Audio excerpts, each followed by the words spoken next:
Right, hey guys, how we doing? Back another video from Clyde, and today we are checking out why Ulquiorra versus Juubito is far more controversial than you think.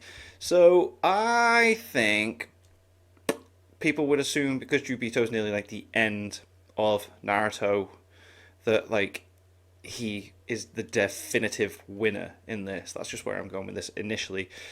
But I've watched so many power scaling videos and so many versus things and that you pick things up that there's certain things about Jubito that I think don't really help him in this form. Just gonna briefly just go over things that I think are gonna be things that brought up. If not, fine. It's funny when I'm wrong about these things when I try and put my little me noggin in there. But Jubito, if I remember correctly, Obito loses his ability to use the Kamui when he is in his Jubi form. So that is the one OP move that he has that he probably won't be able to use within this. Thus, Ulquiorra's arrows, the area of effect that the explosion has when he throws them is ridiculous, and his speed is something to also take into consideration with this. So I don't think it's really easy to think of a winner right away, which is why I think this video is 38 minutes long. I'm probably wrong on those things I have just said, but I am not the power scaler. I just do this for fun.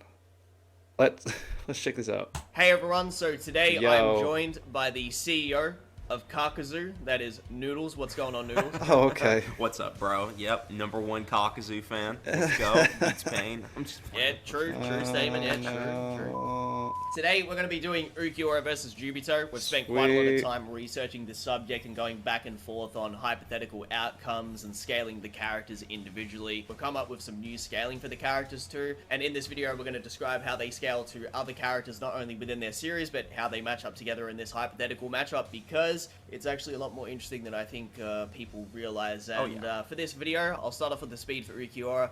Noodles will then do the speed for Juubito. I'm saying speed is definitely going to be a factor in this. So cool. Do the power for Ulquiorra, and then he'll do the power for Juubito. Plus, we'll also describe some of their more unique abilities and hacks, etc. And in the ending section of the video, we'll tell you guys who actually wins it. So let's dive right in. So we do have a winner. Love it.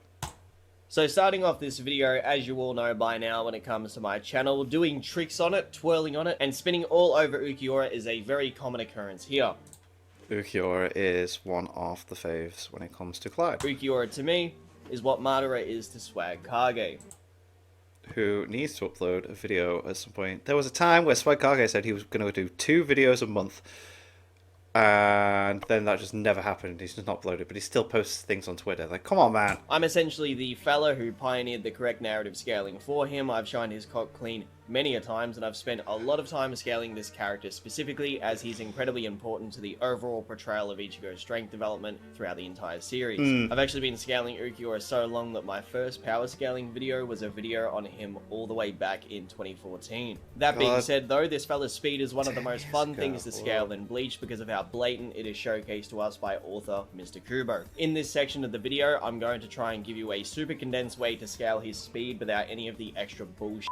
And this is how it goes. Menos Grande can fire zeros, which in the data books are described as light base many times. Ruki Akuchi believes these beings are an issue for high-class Shinigami, with Kisuke Urahara believing that to fight one of these is a good measurement of Ichigo's current power. Ichigo is then showcased to actually compete with not only the Menos Grande, but himself in training and Renji. Apparently Menos Grande are considered easy work for a captain, so ideally they probably scale to lieutenants at their peak, if not just above them. Lieutenants are shown dodging the Nagashon Light on Sokyoku Hill. These two attacks like instantaneous, boom, they're able to jump out of the way of it. It's like, whoa. Relative to one another, both narratively and feat-wise. Super weak, non-rope broken Ichigo can react at point-blank range and block this attack. The manga and anime display this very blatantly. Ichigo becomes exponentially stronger, with Shikai Ichigo against Renji becoming over 5 times stronger than before. Gente Kaijo and Renji both confirm this. Ulquiorra scales far above an Ichigo who Orihime thinks is dark and grittier than in the Solar Society arc, with him only ever conceding to White's random squirt spurts of spiritual pressure, which he can sense trying to take over Ichigo's body. Kaname Tosen thinks Holification and Resurrection are more impressive than Bankai, and this is shown by the massive increases in speed and physical strength he displays upon transforming. So the cool upgrades he as was well. given by Aizen casually had him That going form from being is boss. stomped by ultra-nerfed Kenpachi, who was messing around, to blitzing Grimmjow's Armoff, who is a character that narratively scales far above Soul Society Ichigo, who has some very impressive feats against a Byakuya who should scale above that Kenpachi. Even if the Shinigami badge is nerfing Ichigo, Holification would still make him superior to Sokyoku Hill Ichigo, and Orihime again refers to him as being more intimidating right here in the story. Orihime never indicates that Ichigo appears weaker than against Byakuya, and her ability to sense spiritual pressure is so great that she can sense all of her friends individually being defeated across Los Noches,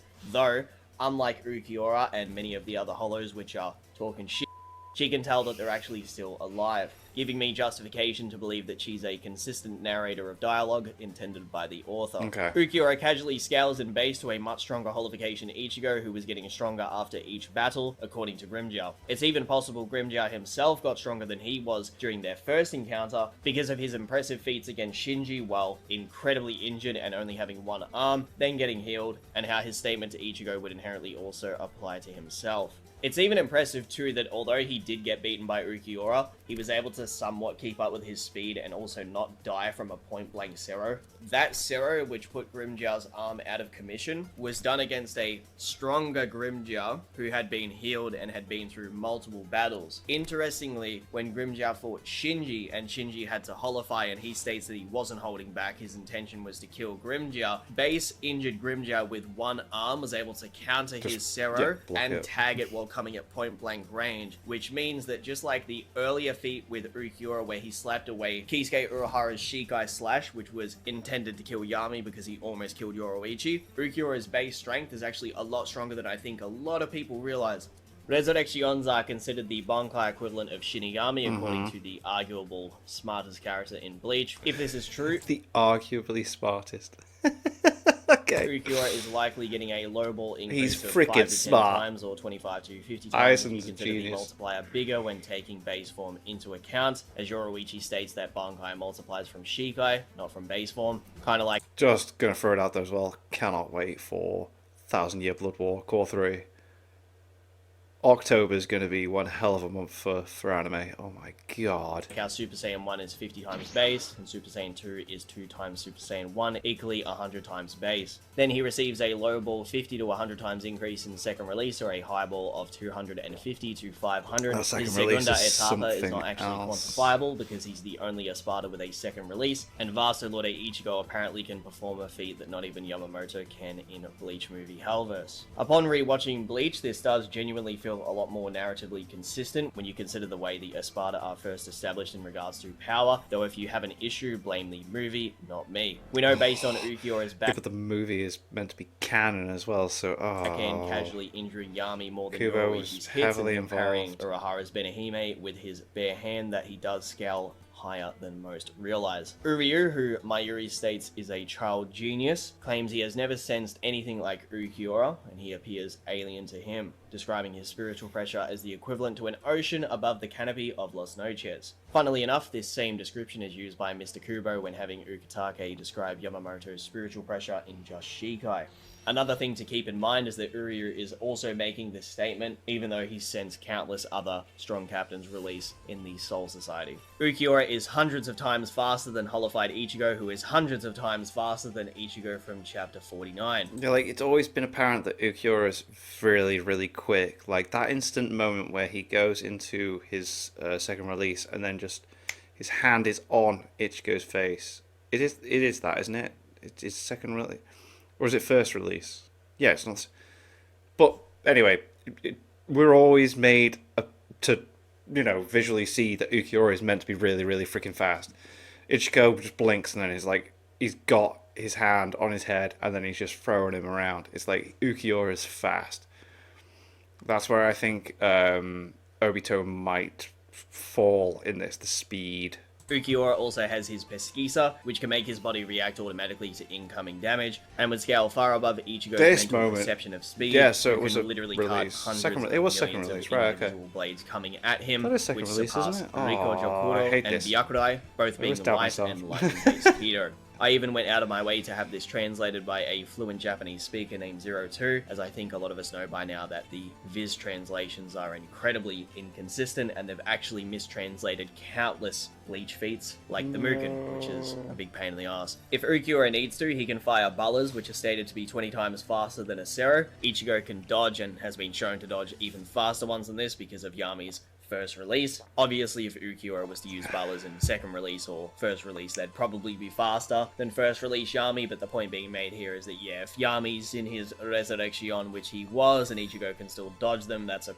pretty crazy speed feat. Rukia herself actually displays to Ardenera that her Kido can tag Ardenera faster than the light penetrating through the hole she creates to hit Ardenera. The anime depicts this scene a lot better. Quincy arrows are considered light in the data books many a times, with both Chad and Ichigo having attacks that move linearly alongside the arrows fired by Uryu. Chad reacts to Gantenbein's light cannon at point blank, while also casually surpassing his speed, and Uryu... I've never looked at stuff like that either. So like someone fires a light-based attack and then two other people fire something with it and they all hit an opponent at the same time. Yeah, they're all the same speed, aren't they? That's such a basic way of looking at things. Like, wow, when you scale stuff, you look at things completely differently. I just look at it and go, that's cool. Ulquiorra easily parries hundreds Never of light thought speed of that arrows before. from That's so enraged weird. Uryu if you believe that they're actually light speed, while also mocking his level of power. Because again, I don't do these to actually be a power scaler myself. I find this entertaining and like to just like have a laugh whilst checking it out. But it's also interesting to see the logic in it as well. That is such a logical way of looking at it. If someone fires something that's stated to be light based, so we're going light speed, and two other people fire attacks at the same time, they all hit at the same time. They're all light speed techniques. Cool. This might be a bit unnecessary for the video, but just to lay this out, because people like to dispute, well, oh, it's spiritual light. Okay, quantify for me in the comments how fast spiritual light is, because if you see a gun in a fiction... I love where this is going. I love where this is going. story, do you assume that the gun fires at light speed or the speed of a gun, unless stated otherwise? If I see light, unless indicated otherwise, It's I'm going light to assume speed. that it moves at the speed of light. Yeah. It holds the same properties as light. It's an attack. There are countless examples of this, so that's how I'm going to interpret the story. If you interpret it a different way, that's fine, but so many times when it comes to Bleach debates, I see people say, oh, well, that's spiritual light, and my retort is, well, quantify how fast spiritual light actually is. If If that's your argument, then back it up. Like, what's the maths on that? What's the number? Speed of light is, there's an actual quantifiable number to calculate what the speed of light is. Spiritual light, if that's your argument, then what's the quantifiable calculation for that is then making it different to said normal light? Ulquiorra's second release lingers more towards the likes like of that. Kurohara, Yoroichi, Go ahead, Ishin, Clyde, go Yamamoto, ahead. and White, who are above and relative to Shunsui. Then he'd also scale to Lelevara's speed, a character that is the physical embodiment of light, light. essentially Bleach's Kizaru. Keep in mind, by the way, the jump in power from the time skip of the Karakura Town conflict and the war arc is not as large as people actually think. There's actually certain characters that didn't even train, and some, like Shunsui, were actually injured during the first wave but could still compete with Royal Guard Quincy's. So if Ulquiorra's second form does scale in the same category as Shunsui, again by default he would scale to this level of speed, which I don't think is narratively inconsistent at all. Just remember, the Espada were already portrayed in base form to be captain level and above. Yeah. The first releases of Stark, Ulquiorra, Hallibal, and Baragun put them above a normal captain, and then because Ulquiorra is the only Espada with a second form which isn't even quantifiable, scales to white and scales to feats which even Yamamoto hypes up in Bleach Hellverse, I don't think it's crazy to say that he would be in that category of power. It's very narratively consistent. So by now, I think it's pretty clear that second form Ulquiorra is the most lethal Espada, so placing him in this category should not be controversial once again. Ulquiorra even claims to White that he could have become even stronger, but he prioritized his healing over power, and yet was still able to have Zero clashes with White, who cut the chains of Hell. The members of Hell actually scaled White from this specific battle because they were watching it, and they believed that this showing of power was enough to be able to achieve their goal. Just to be clear, White is superior, but just watch what's happening on the screen. Resurrection seem to actually increase physical attributes more consistently than Bankai's do, as if you look at Ikaku Madarame's Bankai as an example, his is blatantly stated to only increase power, whereas Ichigo specifically increases his speed and power. Grimmjow, Ulquiorra, and Haribel all showcase humongous increases in their speed upon transformation along with power once activating their release forms. So how fast is Ulquiorra roughly? Well, I mean, with a low ball, lightning speed, or a singular time the speed of light. Mid ball, many times faster than light. High ball, hundreds to thousands of times light speed, but at the end of the day, I'm open to hear what you guys think in the comments. So now, Pentel's Obito, or Juubito, is without a doubt one of the most intimidating and powerful characters ever shown throughout the entire war arc and story of Naruto. First time we see Juubito, he immediately fills the air with tension as he yeah, it's so cool. I love it. It's so freaking cool. snaps out of Hashirama's deity gates that had previously pinned down the Ten Tails, a threat to which this point was essentially a myth in the verse. All of the previous Hokage, Hashirama, Tobirama, Hiruzen, and Minato, are simply awestruck at this mindless monster's physical strength and godlike power. It doesn't take long after Jubito's reveal to witness his blinding speed as he immediately blitzes out and tears off the arms of both Tobirama and Hashirama, who were previously in lore and notoriety some of the fastest characters in Naruto. Yeah, but you gotta take that moment into... But before we get into why this feat is impressive, I'll need to take a step back and scale the speed of some of the characters earlier in the series to give context as to why Juubito tagging Tobirama and Hashirama is such a big deal. To open this up, back at the Kage Summit before the war arc had even begun, we see characters like Sasuke Uchiha block like Darwee's laser circle jutsu and a into slew of other attacks from well. Gaara, Temari, and Kankuro. This scene is by far one of the most blatant lightspeed feats in the entire series because Darwee's laser circus is verbatim stated to be light beams in the 4th data book. On top of this, laser circus is also a storm release jutsu, the same release as Madara's Light Fang, which is also stated to be light beams and light speed specifically. So this would mean that characters like Darwee, Kankuro, Gaara, and Temari are all capable of firing attacks at the speed of light, and Sasuke is able to both perceive and block these attacks very casually. This isn't the only light... and also, before we get into this, don't get me wrong, I'm not going into this wanting Ulquiorra to be the winner of this fight. I'd much rather Juubito be the winner of this fight because Naruto is my favorite of the two, and Obito is one of my favorite, like, not my favorite, but like, I feel like it's one of the most interesting characters within, like, Shonen. So, yeah, I'd love him to be the winner. I just feel Ulquiorra wins, but, again, not the power scaler, and I don't know about that. Oh, I don't know about that, him taking those out. Because, anyway. Light speed feat at the Kage Summit either. Even the random samurai can... Even though, as well, it's like... Tobirama it's the flying Raijin, which is a technique that teleports him. It's not him physically. But then...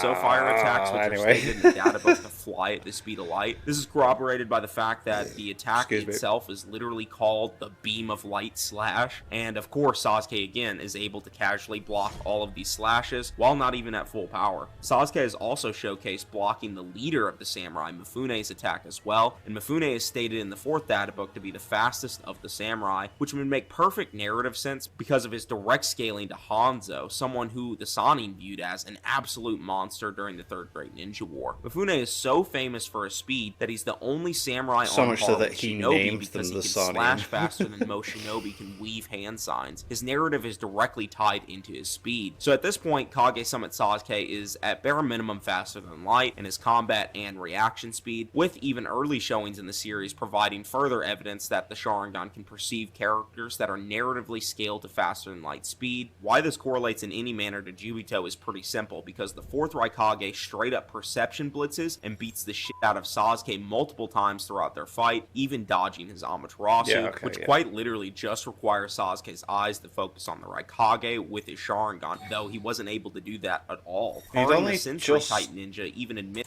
he's only just got to grips with the technique, though, hadn't he, as well?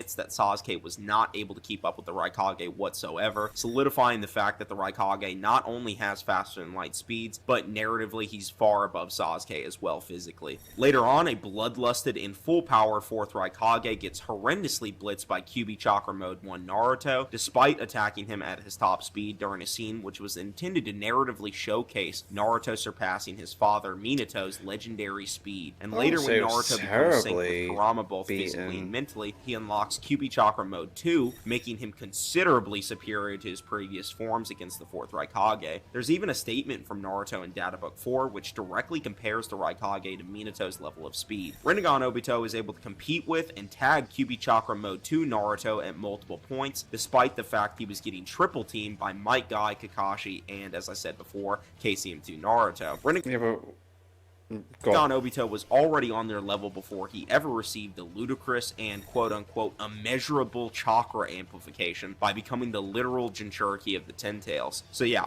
it's pretty safe to say that Juubito is probably dozens, maybe even hundreds of times faster than light. I would love the Kamui to be explained. We've still got time. When he fights Naruto and Sasuke and the previous 4 Hokage, quite literally blitzes... Only to reaffirm me as to whether I'm right or not, because I do not care if I'm wrong. It's just when I put something out there and I say it and then the video doesn't clarify whether I'm right or wrong or not, then it's just up to the comment section and then you guys go at me. And again, don't mind that either. But sometimes I just want to be right sometimes, you know what I mean? Basically every single one of them. And even when his form was incomplete and his body was becoming unstable, just due to the sheer overwhelming levels of chakra, he still managed to absolutely perception blitz KCM2 Naruto and Eternal Mangekyo Sharingan Sasuke while nearly killing them. Keep in mind, a lot of these feats were performed by Obito's body while it was essentially on autopilot, which makes it even more insane. I was supposed to take that, Minato even tried to save them with his Flying Thunder God technique, but immediately got his arm cut off and perception blitz with the truth-seeking orb. That is impressive as well. Alright, yeah, got away safely. Then Juubito casually points to his arm and he's like, "Are you sure about that?" And to the horror of Minato, he literally got tagged before he could instantaneously teleport away. Minato being a character who is so fast that with the Flying Thunder God technique, his brain synapses can casually fire off, giving him complete vision of characters like the 4th Raikage bolting towards his face at the speed of light. Yeah. Here is in a character with some of the wildest Hokage-related scaling ever. What a blitzed beast. multiple times by Juubito. Even Tobirama himself, who was stated by Madara Uchiha to be the fastest shinobi ever, albeit while alive, and Hashirama Senju, his elder brother, is referred to as the actual god of shinobi. Even those two were both blitzed by Juubito. So at this point in the series, Juubito is without a doubt one of the fastest characters we have ever seen, and he easily could be in the multiple times faster than light range due to how far back we have light speed characters, or genuinely in the hundreds when you truly consider that the form he was in was only a myth at that stage and surpasses characters many times over who are already light speed. No, that's fine. So, okay, yeah, we're just going for speed feats. That's fine, but like, no, yeah, alright. Begin with early in the story. And just to hammer this in, it's literally stated by Naruto to have an immeasurable chakra amp. So the Ten Tails boost, although unquantifiable, is still insane. I think what I'm talking about and thinking in my head will come into the... I'm remembering that Clyde said there's going to be a hacks section before the end, so that's where... Right, okay.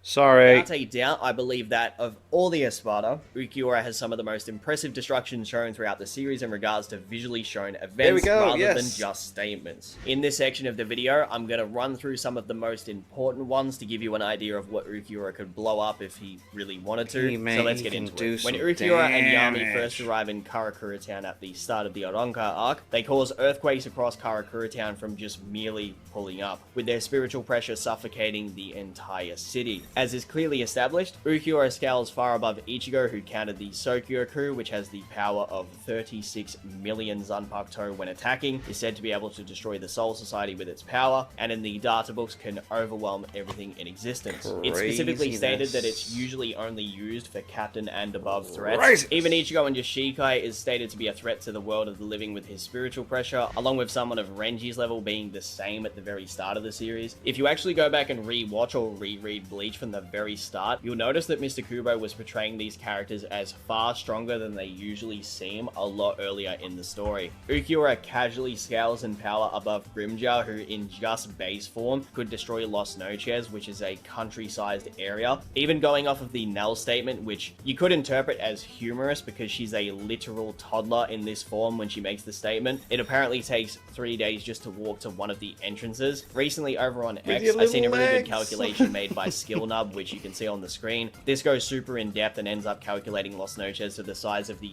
13th largest country on Earth. I'll actually link his calculation in the description. Go check it out. Go give it a like and a retweet. Thank you very much for doing that for me, because it's very blatant the way that he does it. And I pretty much generally agree. I actually believe that Los Noches is a lot bigger because the inside of it is, to be honest, the inside's more like a pocket dimension that is far larger due to having an artificial sun and stretching on for a silly distance on the inside. But the actual outside itself, which once again he did calculate, fantastic job. Go check it out below. God. During one of the most hype fights in the series, Ulquiorra's Ceres clash with White, who can destroy multiple layers of hell and scales Yamamoto's potency due to Yamamoto conceding to the chains, and he believes that they're actually uncuttable, which probably means he doesn't think that he could cut them. It's possible that he just hasn't tried. I mean, he thinks they're uncuttable, then the yeah, assumption probably that not. they're uncuttable, but, you know, it's a concession in his own head via his own mouth. If you don't believe Hellverse is canon, that's completely fine. Regardless, they are still relative to White's Zeros, and full power Hollow Ichigo is narratively strong regardless of the movie.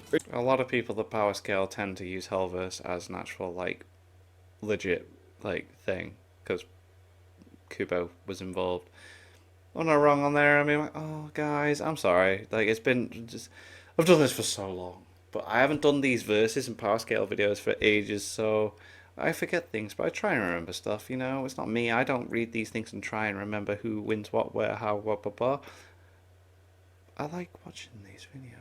Thanks for sticking around. Ulquiorra's Lanzadel Relampago is then shown to be above these Zeros, with even his base form being a threat to Los Noches, and with the huge multipliers of the release forms, along with narrative scaling shown with weaker characters, this would easily make even just first release Ulquiorra beyond Continental to Planetary Plus. Ulquiorra can erase existence with his attacks, along with surpassing Orihime's ability to literally reject phenomena itself. His spiritual Such pressure a weird actually concept. counters her healing 2 times. Yamamoto in Shikai, which again is compared to the second release of Ulquiorra and vice versa. Personally, I think Yamamoto could beat Ulquiorra in a fight, but if you want to say that the statements about the ocean level of spiritual pressure comparisons were actually narratively consistent, well, that's interesting because it's stated that Yamamoto in Shikai can shake the heavens, burn the world to ash, and is said to have the most destructive Zanpakuto. Ukitake basically just jerks that thing the off for like a whole chapter straight. Once again, Ulquiorra's spiritual pressure is described as an ocean, just like Yamamoto's, being stated by Uryu,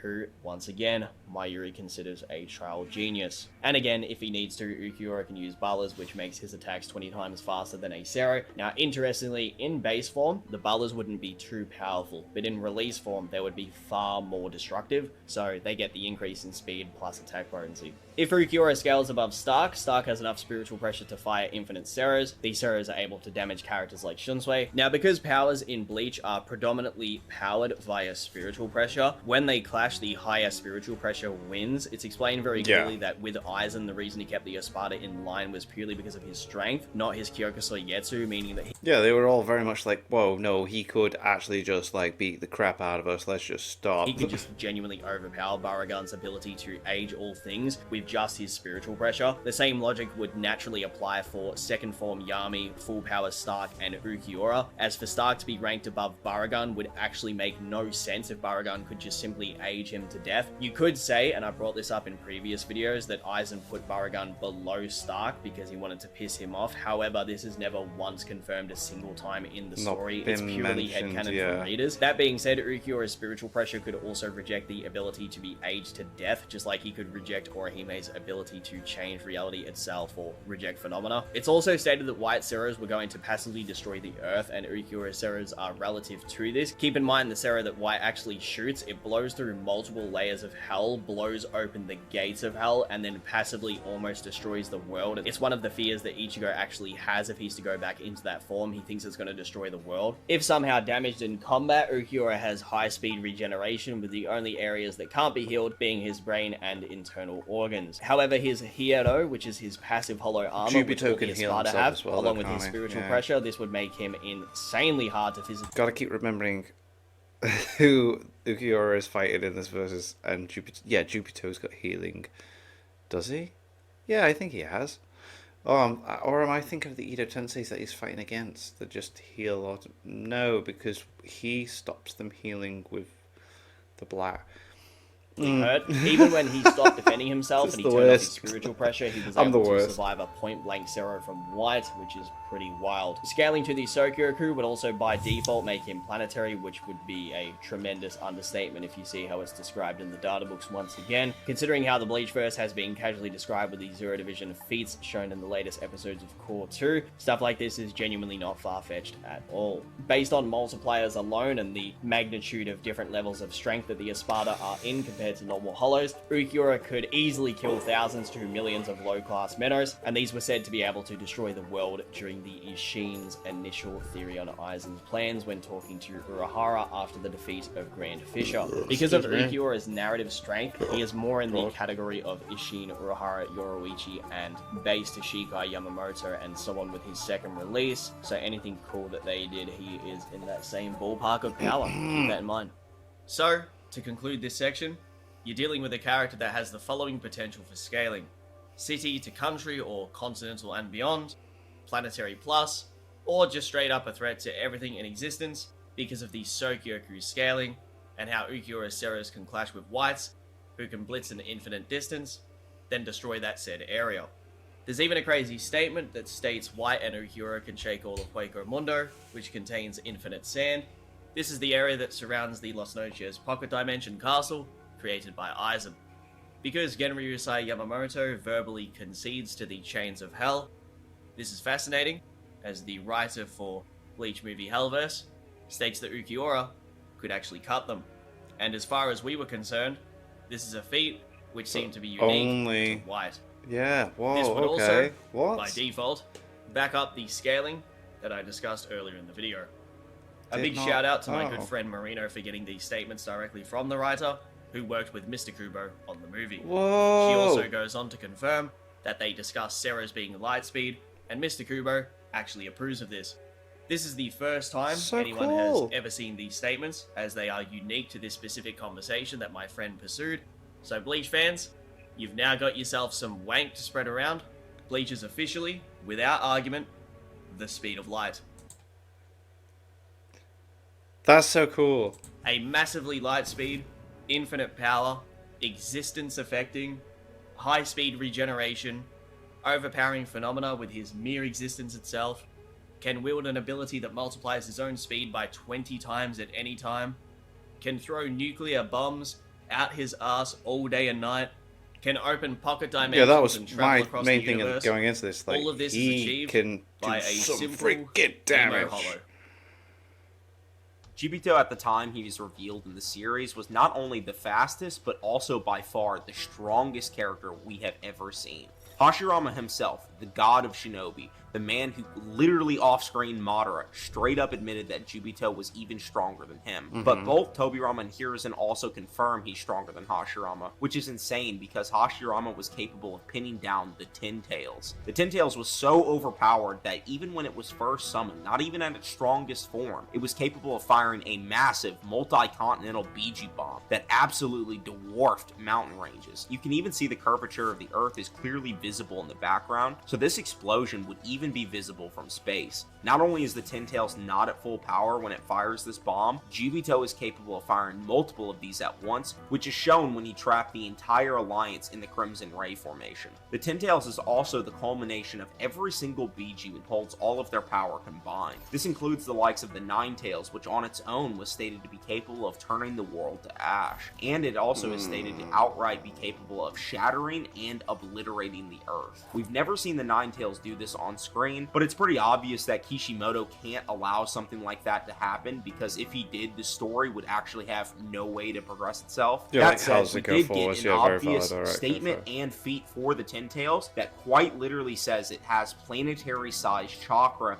which was even comparable to the size of the Earth. So there are multiple planetary arguments you can use to scale the Nine and Ten Tails to, and Hashirama literally bodied both the Nine Tails and the Ten Tails quite casually, I might add. He specifically used the deity gates to pin down the Ten Tails, which an imperfect Juubito instantly and casually Just broke. snapped out Yeah, of. yeah, fair. As I mentioned earlier, Hashirama, Hiruzen, and Tobirama all state that imperfect Juubito was superior to the first Hokage, therefore superior even to the Ten Tails. This is confirmed multiple times through several statements, such as the Eight Tails statement, where he claims the Ten Tails previously was just throwing around its power, but now that Juubito had it under its control, he was able to focus it and make it even more potent. The reason I consider this Obito to be imperfect is because Obito's psyche was actually being ripped apart at the time, and was driving him to insanity due to the sheer amount of power It's a and lot chakra to deal flowing with, through his Jesus body Christ. from the Ten Tails. But through Managed his to pull willpower, himself he managed back, to yep. regain Yeah, yeah. control and perfect his form, allowing him to become even more powerful than he previously was, and he even summoned the Sword of Nunaboku. The Sword of Nunaboku is said by Obito to be the weapon of the Sage's Six Paths that he used to create the world, and now he was apparently going to use it to obliterate it as well, which is again just more planetary scaling to add consistency. There are even some statements from both Madara and Obito himself where they claim he is on the level of the Sage's Six Paths, but I actually don't agree with this, because neither Madara or Obito actually understand the full power and capabilities of the Sage's Six Paths. Yeah, like, how could they? There's no way anyone could possibly understand it because no one's experienced it. They're actually just kind of theorizing that Yeah, this is they're the case. guessing. This is actually confirmed to us later when Madara became the Ten Tails Jinchuriki. It stated that his chakra was even more powerful than Obito's, and only when Madara got the Ten Tails did the Sage's Six Paths himself claim that he was actually getting close to both himself and Kaguya's power. So there's no actual way to say Juubito was equal to the Sage's Six Paths. Hell, Rinnegan Sasuke at the end of the series was stated to be equal to the Sage's Six Paths by the Nine Tails, who actually does know about Hakurama's power. So to put it simply, the best scaling for Juubito is to be above the Ten Tails and Hashirama, who are both at multi-continental low ball to planetary level high ball. Just keep in mind, Biju bombs from most tailed beasts can easily atomize large mountains and can be even calculated to harm entire continents. Sorry, the only reason I'm tired as well, I really find this dead interesting. This is cool discussion. I finished work at 7 o'clock this morning, had 2 hours sleep, and then got into recording these videos. So I'm not running on 100% energy. So yeah. These are just mere fragments of the Ten Tails, let alone someone wielding its power as a Jinchuriki. The general consensus Was this the hacks section? Because this is where I'm like, was I that wrong? Noodles and I came to when discussing the conclusion to this matchup was generally down to a few things. These characters are both kind of a one-off appearance within their respective series, are Yes. huge amalgamations of power, wield existence erasing attacks, move insanely fast, and are both very depressed. So, the following True. three things are Damn. Genjutsu, Kamui, and who has the more consistent destructive Right, here we go. This, please, let me be right. statements, along with things like speed and everything else that you would normally include in a versus matchup. Because of this new Ulquiorra scaling and how casual the Bleach verse scales in general now, it would be far more consistent to state that these Shinigami Death Gods have a far more common occurrence of power than the war of flowery lingo that is usually associated with how the sage characters or characters wielding their power are described. If, for example, you would like to scale Juubito's mythical power all the way up until the current big dogs in, say, Boruto, you would definitely have some crazy things that you could imply. But for consistency's sake with both series, we're going with the more modest examples that we can give for these characters which make the most sense. With Genjutsu, Juubito definitely could win, as Ulquiorra doesn't have any genuine ways to counteract this, and Obito's Genjutsu in the past was shown to be so amazing, he could cast it on a perfect Jinchuriki who usually can break out of Genjutsu. Yeah, because they have that second person to break out. That's why a lot of people are very like, what the fuck? That shouldn't be possible. But he did it anyway. By using their tailed beast to disrupt the flow of chakra within their body. He was also, at a very young age, able to do this to the complete, full-powered Ninetales, who, I don't even need to go in depth about this, is very overpowered. Big deal. There are some interesting statements made about hypnosis, which may allow Ulquiorra to be immune to Genjutsu, though the level of mind control which Obito could implement into this battle far exceeds this kind of thing, which is referenced in said statements. If we grant Obito or Juubito Kamui, he becomes intangible, which gives him more openings. No, why are you doing that? I that's so weird. If you grant it him, because I've gone into these in the understanding that he's not able to use Kamui when he gets the anyway blows, thus making his win con far more debatable.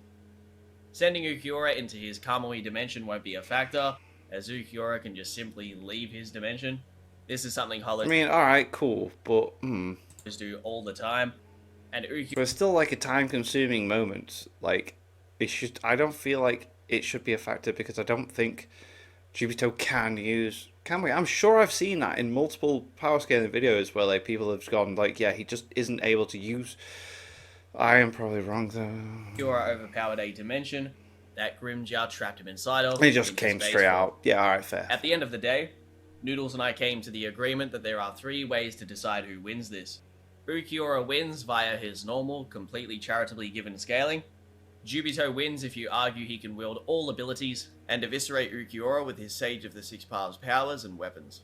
Like the Truth-Seeking Orbs, similarly to the Sokyoku, these things have statements which definitely make it a problem and would make Juubito a massive problem in the hypothetical battle.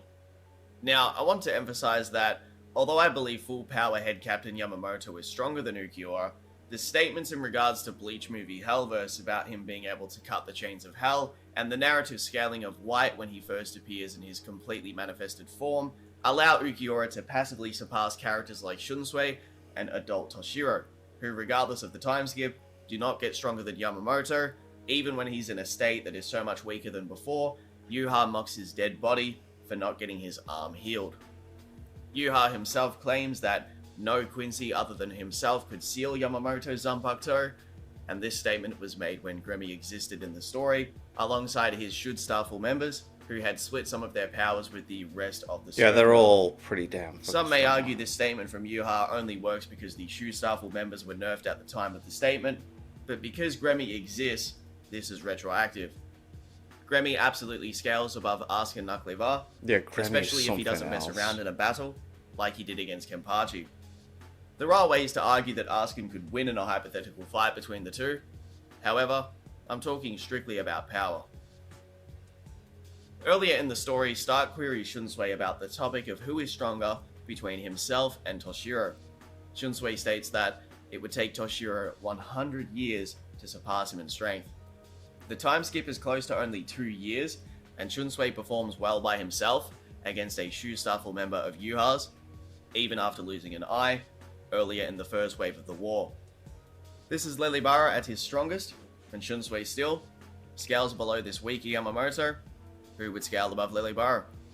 Considering Mr. Kubo's heavy involvement in Bleach movie Hellverse, and the side narrative of Ulquiorra, it appears he wanted his second form to really come across as feeling alien compared to the other Espada. The reason I mention any of this is because of how this gives Ulquiorra further statements on how passively he could destroy stuff like Los Noches multiple times over, cities, the entire Soul Society, the world itself. There are many things that he could narratively do, just like Yamamoto could, while holding his power back. At the end of the day, if Ulquiorra can clash Zeros with White, then proceed to whip out a stronger technique, yeah, I'm sure you all get the idea. And the final example, Ulquiorra simply blitzes with his far higher speed, potency of attacks, and the way he scales to the top tiers in the Bleach verse. If you want to see more videos like this from Noodles and I, let us know in the comments below. We've been discussing the prospect of producing a Byakuya vs Itachi video as our second collaboration. However, that will only happen if you click like on this video, drop a comment, and subscribe to me if you're new.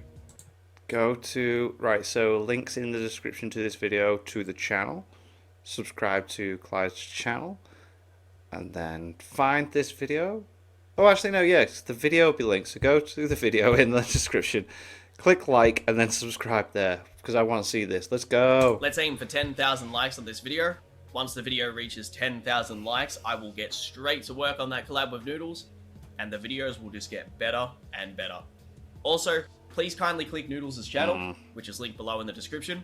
Go help him reach 10,000 subscribers.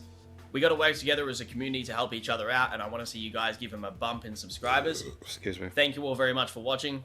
There will be new Bleach and Jujutsu Kaisen related videos later this month. Nice. Very cool video. That was interesting. Sorry I was so focused, but as soon as I feel like I've made an intellectual input on the discussion, I want to have it reaffirmed because I'm not a power scaler and I'm constantly told how stupid I am. And as soon as I feel like I've got a valid point made, so sorry about that. I think that's really funny that I was so fixated on that the whole time. But yeah, Ulquiorra is living it. Yeah. But that was cool. That was awesome. I do want to, but there are JJK videos I'm holding on to at the moment because I want to check them out just before JJK ends, if you know what I mean. So I can actually, I feel like there'd be a better reaction for me then. So, for example, Clyde's done was bringing Nobara back, a good idea kind of video, and then Six has got one on Sukuna at the moment. I'm keeping them together, and then I feel like, because I don't know off the top of my head what date the last chapter is going to drop, but I want to lead up to the last chapter, check those videos out, react to them, and then when the last chapter comes out, it'll add to more of a discussion of when they do videos on the last chapter, if that makes sense. I mean, yeah. I have reasons for why I do what I do, but at the end of the day, I only do this because I enjoy it. I don't legitimately try and power scale everything. I just find it fun, and then you guys comment and tell me how dumb I am, and it's cool. So anyway, thank you to my patrons. If you want to have your name at the end of every video and want to be able to watch Patreon-only reactions, link is in the description to the Patreon page. $1 a month is all I ask to help support the channel. It's greatly appreciated. Thanks for that. Thank you all for watching. What do you guys think of that? What do you guys think of this? Click like, subscribe if you haven't already. Leave comments down below. Let me know what I should watch and discuss in future videos. I will see you guys. Yes, all you guys. Next time. Bye.